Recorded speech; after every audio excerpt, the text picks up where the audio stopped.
এই যে এখন যদি ইনস্পেকশনে ফেব্রিক কত পার্সেন্ট করো, তাহলে এটা কি সবাই একই রকম বলতে পারবো না পারবো না? ইনশাআল্লাহ। এই হাসিবুল পারবা? ইনশাআল্লাহ। কত কি পার্সেন্ট? 10%।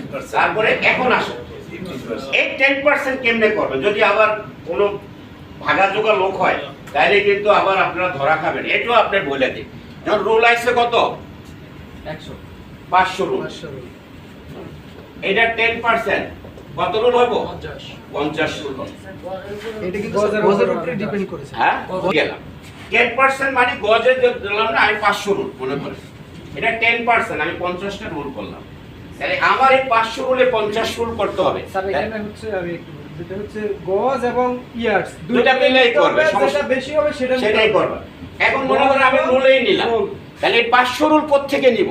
আমি 500 রুলকে এক জায়গা থেকে 50 রুল টেনে নিব? নো, সেটারও সূত্র আছে। সেটা সূত্রটা হচ্ছে কি, এই 1 থেকে 100 এর মধ্যে কয়টা পড়বে? 5টা, ইয়া 10টা। তাহলে 1 থেকে 10 এর মধ্যে পড়বে কয়টা? 10টা। একটা। 1 থেকে 10 এর ভিতরে একটা স্যার। 10 থেকে 20 এর মধ্যে পড়বে একটা। একটা বলবেন। মানে প্রতিটা। এখন আপনি যেখান থেকে করেন মানে 10%। আপনার কি ক্লিয়ার?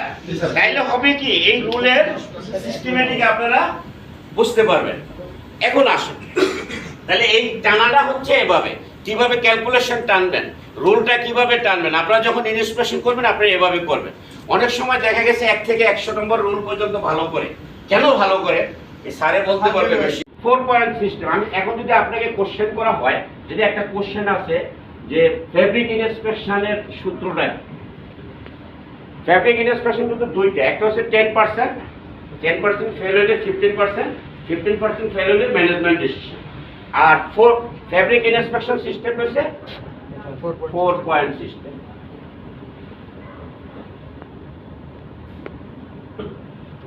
এই 4 পয়েন্ট সিস্টেমটা কি? এই 0 থেকে কত রে? 3 ইঞ্চি স্যার। 3 ইঞ্চি। এটা হচ্ছে 1 পয়েন্ট। 3 থেকে 6 2 পয়েন্ট। 6 থেকে 9 3 পয়েন্ট।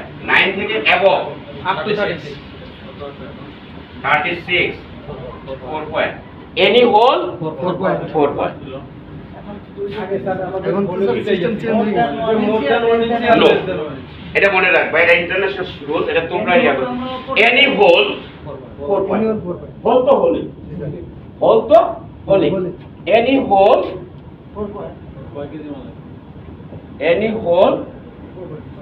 4 পয়েন্ট। এখন আসে এই 4 পয়েন্টের সূত্রটা কি? মানে আমার কত গজে? আমার সবসময় ক্যালকুলেশন করতে 100 ইয়ার্ডের। রুবেল কি কি? এটা তুমি ভালো বলবো, আমি তো ভালো করতে হবে। টোটাল আগে এই যে মনে করো 5000 ইয়ার্ডসের ভিতরে আমার 10% এ কত? 500 গজ কাপড় চেক করতে হবে নাকি? 500 ইয়ার্ডের কাপড় চেক করতে হবে। তাহলে এই 500 ইয়ার্ডের ভিতরে আমার 4 পয়েন্ট সিস্টেমে কত পাস হবে? 18 পয়েন্ট। এখন এভারেজ পয়েন্ট হচ্ছে 18 পয়েন্ট। এই রুল ওয়াইজ যখন চেক করবে, কোন রুলে 20টা পাবে, কোন রুলে 10টা পাবে, কোন রুলে 15টা পাবে, কোন রুলে 5টা পাবে। এভাবে ভাগ করে ধরো টোটাল পয়েন্ট পাইছে 120টা।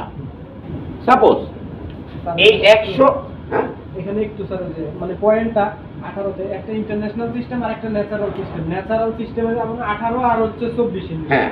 ইন্টারন্যাশনাল 28 এবং 40 এটা বলে দেন। আর আমরা এখন আসেন কি কারণে ওই যে আরেকটা কথা বলছিলাম, একটা সিঙ্গেল রুটে 40 পয়েন্ট আর এভারেজ থাকবে 28 পয়েন্ট। এটা হচ্ছে ইন্টারন্যাশনাল রুল। আমরা যে কিছু বায়ার আছে খুব ক্রিটিক্যাল, কিছু বায়ার আছে লয়ার, কিছু বায়ার আছে হাই, এজন্য আমরা একটা স্ট্যান্ডার্ড দ্বারা করাইছি 18 এভারেজ 18 পয়েন্টে পাস, আর সিঙ্গেল রুল হলে 24 পয়েন্ট। আপনারা কি ক্লিয়ার? ক্লিয়ার? এখন আসেন, আমরা যদি স্ট্যান্ডার্ডে ধারা করাই, এখানে কোনো বায়ার কি ফেল করবে? কারণ আমার তো 28 পয়েন্টে পাস আছে, ইন্টারন্যাশনাল তো 28 পয়েন্টে পাস আছে, বাট আমার তো এখানে 18 পয়েন্ট আমার ইয়ে আছে। তাহলে আমি এই 18 পয়েন্টের উপরে কি আমরা কাজ করব। বুঝছেন না বোঝেন না? আপনারা কি ক্লিয়ার? এই সূত্রটা কি দেখেন, সূত্রটা বলো, আমি তো সূত্র পারি না। টোটাল না স্যার রোল পয়েন্ট ওই যে সব রুলে গিয়া roll point into 100 100 divided into Into 36 into 36 divided divided fabric roll length roll length roll length total roll length হ্যাঁ রোল লেন্থ হচ্ছে ইয়ার্ডেজ কাটা বলো আর into কাটাবলে উইথ হচ্ছে ইঞ্চি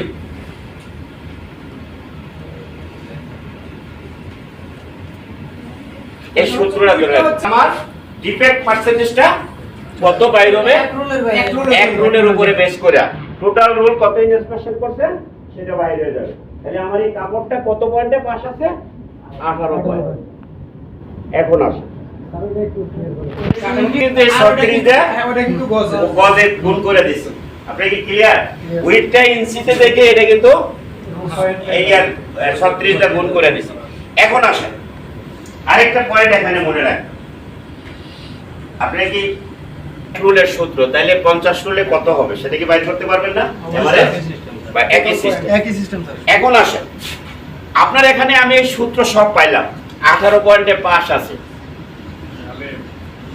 ফেব্রিক ওয়েস্টেজ কত দিন একটাই ফরেনিয়ান আছে এখানে 9% ফেব্রিক উইভিং ডিফেক্ট আছে 3% তারপরে ইয়া আছে মনে করো স্ল্যাব আছে 2% এই কাপড়টা কি বাদ যাবে না এই যে আমরা ফেব্রিক ওয়েস্টেজ বলতে ফেব্রিক পাস তারপরে কেন কাজ করা লাগবে কেন প্যানেল চেক কেন করি ওই যে ওরা মার্ক করে দিচ্ছে এই ফেব্রিকটা চেক করে যেটা বাদ আছে এখন আমরা কি করি বায়ারের সাথে বা কাস্টমারের সাথে ফেব্রিক সাপ্লায়ারের সাথে কথা বলা এই যেটা আছে 9% ওই ফরেনিয়ান সেটাকে আমরা উঠাইয়া দিই ওরা লোক দেয় আর এই যে মনে করেন উইভিং ডিফেক্ট ফেব্রিক ডিফেক্ট যে জিনিসগুলো আছে যেটা হোল আছে সেটা আমরা কি করি রিপ্লেস করি এই কারণে কাটিং এর ওয়েস্টেজ কত 1% কোথেকে 1% আসলো ফেব্রিক পাস সবই তো পাস তারপর আবার ওয়েস্টেজ দিব কেন মাথায় কি ঢুকছে সবার ওয়েস্টেজ 1% কেন দিলাম তুমি যখন মালিক হবে তখন তোমার আমার তো ফেব্রিক পাস ওয়েস্টেজ দিব কি লিগা আরে বেটা কি লিগা দিবা কেন দিবা ওই যে এখান থেকে যদি কাটিং ম্যানেজার 0.5% করতে পারে দিস ইজ হিজ ক্রেডিট এটাই 88 টু 89 সেটা যদি ওই ক্রেডিট করতে পারে 92 93 95 দেয়ার ইজ ক্রেডিট এটার জন্য তার এটাই তার ক্রেডিট যে হ্যাঁ সে মার্কার এফিসিয়েন্সি করে দিয়েছে 93 এই কাজটা করে ওনার সাথে একটা সংশ্লিষ্টতা আছে তাহলে এটা কি ক্লিয়ার বাবা আর আমি দূরে যাব না এটা ক্লিয়ার এখন আসেন তাহলে আমার এখন আসেন 100% রোল সিনকেস করবে 3 নম্বরে সিনকেস কেন করে সিনকেস অর্থ হচ্ছে সংকুচিত বা সম্প্রসারিত সংকুচিত বা কোন সময় দেখবা প্লাস হয়ে যায় কোন সময় মাইনাস হয়ে যায় তাই সিনকেস শব্দটা হচ্ছে সংকুচিত আবার প্রসারিত তাই সিনকেসটা কেন করা হয় গার্মেন্টসটা যখন এভাবে রোল করি দেখবা তখন কিন্তু টান পড়ে যখন এটাকে ছেড়ে দেয় যেটাকে রিল্যাক্সেশন কেন করা হয় রিল্যাক্সেশন আরামদায়ক তাকে সুন্দর জায়গায় রাইখা ও রিল্যাক্স করবে ওর জায়গায় ও চলে আসবে যেটা এর বাইরে আর যাবে না সেই সিনকেসটার জন্য হচ্ছে আমাদের এই জিনিসটা করা সিনকেসটা কি যেটা ফ্যাব্রিকটা সিনকেস করে এই ওয়াশে একটা যে ওয়াশ স্ট্যান্ডার্ড আছে ওয়াশে কতটুকু এটা ভেরি করে সেই জিনিসটার একটা রিপোর্ট তৈরি করে আমাদের একটা টেমপ্লেট আছে এই সিনকেস করার জন্য কি ইউজ করা হয় টেমপ্লেট আর হচ্ছে একটা স্কেল মনে রাখবেন সিনকেস করার জন্য কি লাগে টেমপ্লেট আর স্কেল একটা প্যাটার্ন আছে তাহলে আমরা সিনকেস করি কত 100% রোল আমরা সিনকেস করব এখন কটনে অনেক সময় 10% করি এটা সম্ভব না আমরা কি করি 100% রোল সিনকেস করি কত বাই কত করব 50 বাই 50 এই 50 বাই 50 করে আমরা এটাকে একটা গ্রুপ তৈরি করব ধরো গ্রুপটা কিভাবে ম্যানেজার ধরেন করেন কত হাসিবুল কইলো 10% ও কইলো 100% মতের কি হলো বিরোধ হইল, লেখা আছে 100%। তাহলে আমরা যে সূত্রতে যাব সেটা হচ্ছে আমরা 100% রোল সিনকেস করি। সিনকেসটা কত বাই কত করে? 50 বাই 50 সিএম করি। এই সিনকেসের উপর বেস করে আমরা ধরেন নিয়ম হচ্ছে কি, সিনকেসের স্ট্যান্ডার্ড নিয়ম হচ্ছে কি, ধরেন লেন্থ সিনকেস পাইলাম 3 4 5 6 7 8। সূত্রটা আগে সূত্রটা পড়ে নিচ্ছি। এরপরে আসুন উইথে সিনকেস পাইলাম 9%, 10 12 13 14 15। বুঝছেন কিন্তু কথা? এখন এই লেন্থে করছি 3 আর এই 15%, এই দুইটা মিলে যদি আমি মাল কাটি, মেজারমেন্ট আদৌ ঠিক হবে? একটা প্যাটার্ন দিয়া। তাহলে আমরা এই গ্রুপিং করি কেন? প্যাটার্ন গ্রুপিং করি কেন? গ্রেডিং মেজারমেন্ট ঠিক রাখার জন্য। তাহলে এই প্যাটার্ন 1, প্যাটার্ন 1 এই 3 থেকে 5, তাহলে কততে করব? 4। আর উইতে 9 থেকে 12, কততে করব? 10 বা 10.5। আমি কি ক্লিয়ার? কনসেপ্টটা ক্লিয়ার? এই প্যাটার্ন, তাহলে এখানে কয়টা প্যাটার্ন হবে? একটা প্যাটার্ন, একটা প্যাটার্ন। এখন আসেন, লেন্থে দুইটা প্যাটার্ন হবে, উইথে দুইটা প্যাটার্ন হবে। প্যাটার্ন হবে কয়টা? দুইটা না, 4টা। উইথে তো আমার সমান থাকবে না, কারণ এইটা লেন্থে আছে 3 বাট উইথে আছে 13। মনে থাকবে কতটা? প্যাটার্ন কিন্তু লেন্থে আর উইথে মিলে, লেন্থে হয় প্যাটার্ন, উইথ হয় প্যাটার্ন। আমরা ওই সিস্টেমে যাই না, বিধায় আমাদের প্রবলেম হয়। কোনটা লেন্থে প্লাস হয়, কোনটা উইথে প্লাস হয়, কোনটা লেন্থে মাইনাস হয়, কোনটা উইথে মাইনাস হয়। মনে আছে? প্যাটার্ন 2, তাহলে লেন্থে হবে দুইটা প্যাটার্ন, উইথে হবে দুইটা প্যাটার্ন। প্যাটার্ন হবে কয়টা? 4টা। মনে থাকবে? আর এটা পার্সেন্টেজটা বাড়ি করে কেমনে? Before wash minus after wash divided 100।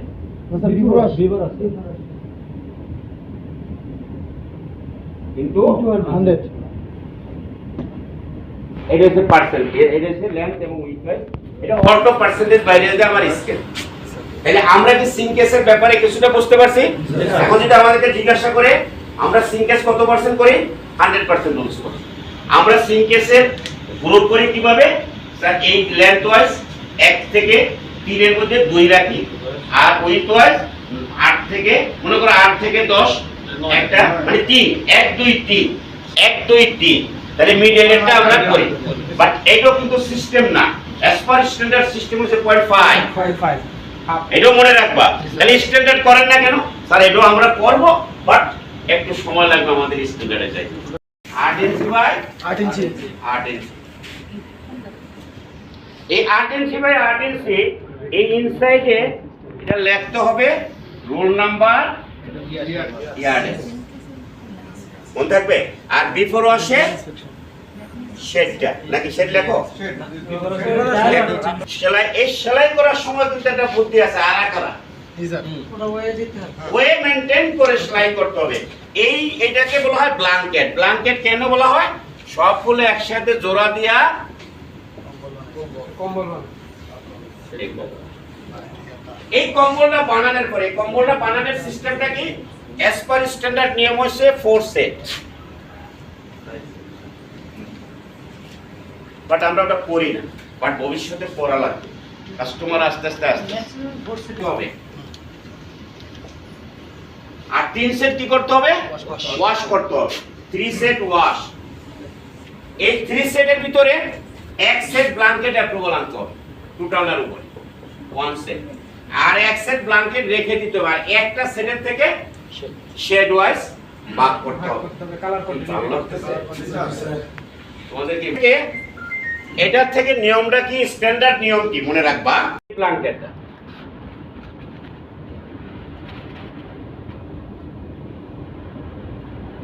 ও সিস্টেম আছে, এটা কিন্তু মাস্টার রুল। যদি এটা করি, এটাতে আমি এখন আসবো না, কারণ ওই স্ট্যান্ডার্ড এখনো আমার পৌঁছায় নাই।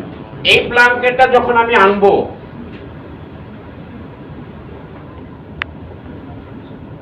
আগে যে পিপি আছে, এই পিপি হচ্ছে আমার এসে পিপি দইরা নিয়ম কি ব্ল্যাঙ্কেটের, আমি আমাদের এখানে আরেকটু সিস্টেম করব, সেটা হচ্ছে আমার শেড হবে 3টা। কটা শেড হবে? 3টা। একটা হচ্ছে এই অ্যাকচুয়াল পিপি, এর থেকে 5% লাইটার আর 5% ডার্কার। এখন আসেন স্যার, এটা কেমনে করবো? তারপরেটা বাকিটা লেট করে রেসিপি সেট করতে হবে। সেই রেসিপি অনুসারে ওই স্যারের কাটিং করতে হবে, ওই কাটিং এ আইডেন্টিফাই করে ওয়াশে মাল দিতে হবে। দেখবেন সব এক শেডে আসবে। এই শেড মেনটেন করে শেড অ্যাপ্রুভালের জন্য কাস্টমারের কাছে পাঠাতে হবে না। আপনারা অনেক কিছু দেখেন যে আমি বলি যে এটা কাইটে লাও, এটা লাইটার কতটুকু ডার্কার, এটা নিজেই অ্যাপ্রুভাল দেওয়া যায়, বাইরের আশায় থাকা যাবে না। যার কারণে এই ফ্যাক্টরি স্মুথ হওয়ার একটাই কারণ, ডিসিশন মেকার। ডিসিশন যখন স্মুথলি হয়ে যায়, ফ্যাক্টরি কিন্তু কখনো বসে থাকে না। তাইলে আমরা কি বলবো? বেস কোনটাকে ধরবি? কোনটাকে ধরবো? পিপি। পিপির পরে কয়টা শেড ধরবো? 3টা। এখন যদি কেউ কোশ্চেন করে, শেড যদি বেশি আসে, সেটাকে লেগ বানায়া সে লেগ তৈরি করে সে রেসিপিকে অ্যাডজাস্ট করে ওটা আনতে হবে। যদি সেটা না আনতে পারে, ওই শেডের ব্যাপারে কমপ্লেইন করতে হবে আবার ম্যানেজমেন্টের কাছে। তারপরে ম্যানেজমেন্ট যদি ডিসিশন দেয়, ইয়েস এই শেড কারো, আমরা বুঝবো, that means we are shoulder free. তাহলে এই সিস্টেমটাকে ইমপ্লিমেন্ট করা যাবে না? এটা খুব কঠিন কাজ। এই শেডের সাথে একটা আছে কালার কন্টিনিউটি, ওটা আমি শেষ করে দিই। কন্টিনিউটি আর ওটা লাইট বক্সেস লাইট সোর্সিংটা আমি ইয়া করে দিই, তাইলে বাকিটা আবার কালকে করবো, আগামী ইয়াতে করবো। কিছু জিজ্ঞাসা করবে, সেটা তো জানেন না, তাহলে ও তো জানে না, হলো কাটিং ম্যানেজার, ও ফেব্রিক কেমনে আনবো? তাহলে এটা হবে? এটা আপনাদের ডেভেলপমেন্টের জন্য করতেছি। আপনারা এই শেডের যে লাইট বক্স আছে, এই শেডটা লাইট বক্স কি কি? একটা আছে D65 TN 83/84 CWF, আরেকটা আছে এটা আছে না? এটা করোনা একটা লাইট সোর্স লাগে, কিন্তু আমাদের এখানে না লাগবে, এটা আমার করতে হবে। আমাদের এ লাইট আছে স্যার, এ লাইট লাগবে না। এ লাইট আর CWF এ alternative. D65 TL83 CWF controller. হ্যাঁ, আরেকটা স্যার নিচে ওটা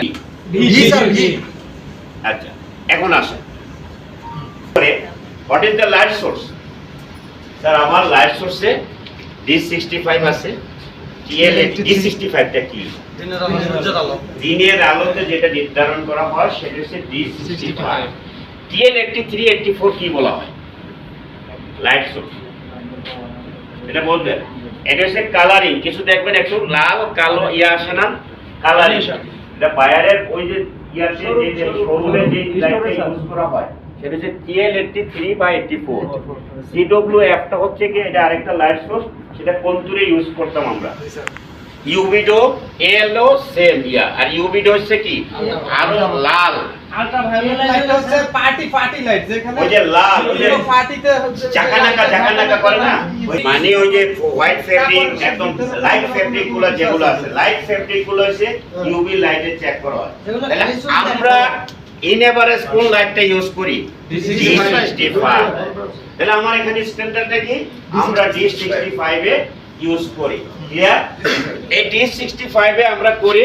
আর এই TL83 বায়ারের সোর্স অনুসারে বায়ারের স্টোরে মালটা কেমন দেখা যাবে মাঝে মাঝে সেটাকে আমরা ইউজ করি। এটা স্টোর লাইট, স্টোর লাইট যেটাকে বলা হয়। তাহলে কোনটা কোন লাইট? আমরা কোন লাইট ইউজ করি? D65। এই লাইটেরও কিন্তু একটা সময়সীমা থাকে, লাইটেরও কিন্তু একটা টাইম ফ্রেম থাকে। এটা কতদিন ভ্যালিডিটি, যখন কিনে আনবেন এই লাইটের কিন্তু একটা ভ্যালিডিটি ডেট থাকে, হয় 2000 ঘন্টা আর না হয় 1 বছর, যেটা আগে আসে সেটা। এটা বুঝে নেবেন। আজ কি কতদিন কি বলবেন? যে ও যেটা বলছে 2000 ঘন্টা মিনিমাম 2000 ঘন্টা অথবা 1 1 বছর, যেটা আগে আসবে সেটা তো চেঞ্জ করতে হবে। স্যার লাক্স লাক্স ভাবে তো থাকবে। লাক্স তো আর that is different. Lux meter যদি এরকম থাকে সুইং লাইনের জন্য, সুইং লাইনের জন্য যদি এরকম থাকে, তাহলে মনে করবেন আপনার লাইট ইজ ওকে। এটা মনে রাখবেন। তাহলে আপনি যখন সুইং লাইটে সিঙ্গেল লাইট দেন ডাবল এরকম দেন, মনে রাখবেন 760 থেকে 800 থাকলে আমার লাইট এখনো